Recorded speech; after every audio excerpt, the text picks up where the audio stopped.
যদি আমাকে এখনো পছন্দ করো ভালোবাসো তাহলে কিন্তু বলতো আমি এক পাকে রাজি হয়ে যাবো, কোনো সমস্যা নইলে দেখা যাবে আমি যে কোনো কারোর সঙ্গে রিলেশনশিপ পরে কিন্তু আফসোস করবো। আমার একটু সময় লাগবে। কারণ সময় লাগার কি আছে, আমি তো খুব ভালো মতোই জানি সময় নিয়ে তুমি কি বল। স্যার আমি জানি। আচ্ছা আমি যাই। তুই কি পড়াচ্ছিস?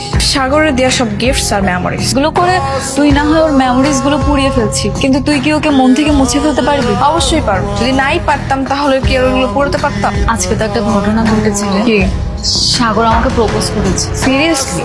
ভালোই তো হয়েছে। তুই ইয়েস বলে দিসনি? পাগল তুই? তোর সাথে কথা না বলে আমি ওকে হ্যাঁ বলে দিতে তুই কি বলেছিস? বলেছি আমার একটু টাইম লাগবে, তোর সাথে কথা বলে তারপর ওকে জানাবো। আমার সাথে কথা বলার কি আছে? তোরা যদি প্রেম করিস তাহলে আমার কি? আমি তো নিজেই তোকে বলেছি ওর সাথে প্রেম করতে। আর তুই যদি ওর সাথে রিলেশন করিস তাহলে তো আমি বেঁচে যাই।